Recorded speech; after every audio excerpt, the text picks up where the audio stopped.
नमस्कार मित्रांनो, पुन्हा एकदा स्वागत आहे आपल्या सर्वांचे माझ्या एका नवीन व्हिडिओमध्ये. मित्रांनो, आज आपण आलो या विदर्भातील वाशिम येथे. येथे श्री बालाजीचे खूप प्राचीन आणि ऐतिहासिक मंदिर आहे. मित्रांनो, पूर्वी वाशिमला वाकाटकांची राजधानी म्हणून ओळखल्या जायचे. तेव्हा वाशिमला वत्सगुल्म या नावाने ओळखल्या जायचे. वाशिम हे शहर प्राचीन काळापासूनच धार्मिक, सांस्कृतिक व आध्यात्मिक दृष्टीने महत्त्वाचे मानले जाते. या पवित्र भूमीवर वसलेले हे श्री बालाजी यांचे हे मंदिर अनेक वर्षापासून भक्तांच्या श्रद्धेचे केंद्र बनले आहे. श्री बालाजीचे हे मंदिर केवळ दर्शनाचे ठिकाण नाही, तर श्रद्धा, विश्वास, भक्तीचा संगम आहे. चला तर मित्रांनो, आपण आता मंदिराच्या मुख्य प्रवेशद्वारामधून आत जाऊन मंदिराची आणखी आपण माहिती घेऊया.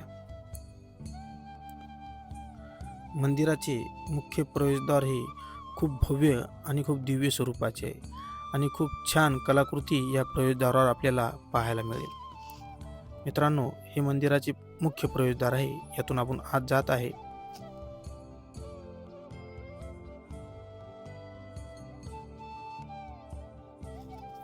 मंदिराच्या मुख्य प्रवेशद्वारामधून आपण आत आल्यानंतर आपल्या समोर दिसेल तो मंदिराचा भव्य असलेला हा लाकडी खांबाचा सभागृह. हा जो सभागृह आहे तो मंदिराच्या चारही बाजूने निर्माण केलेला आहे आणि तो आताच्या अलीकडच्या काळामधील आहे. वाशिम शहराच्या मध्यवर्ती भागात वसलेले हे बालाजी मंदिर आपल्या साध्या पण दिव्य वास्तुरचनेमुळे सर्व भक्तांना मोहित करते. येथील अनेक भक्तगण सांगतात की बालाजी महाराजांच्या चरणी केलेली मनापासून प्रार्थना कधीही रिकामी जात नाही.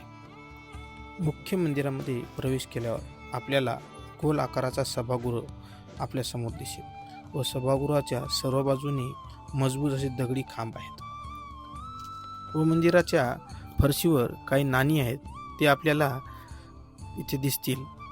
त्यानंतर आपण मंदिराच्या मुख्य गर्भगृहात जाऊ.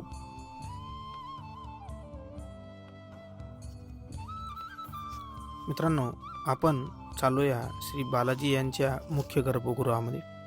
आपल्यासमोर दिसत असलेले ही बालाजीची मूळ मूर्ती आहे जी उत्खननामध्ये सापडलेली आहे. हे संपूर्ण मंदिर मित्रांनो 250 वर्षे जुने आहे. या मंदिराची व या मूर्तीची स्थापना भवानीपंत काळू यांच्या हस्ते झाली होती. हे मंदिर नागपूरकर भोसलेंच्या काळात बांधलेले आहे. मंदिराच्या चहूबाजूने उंच आणि भव्य अशा मोठ्या भिंती आहेत. संपूर्ण मंदिर हे पूर्वमुखी असून संपूर्ण मंदिर दगडाच्या बांधकामात केलेले आहे.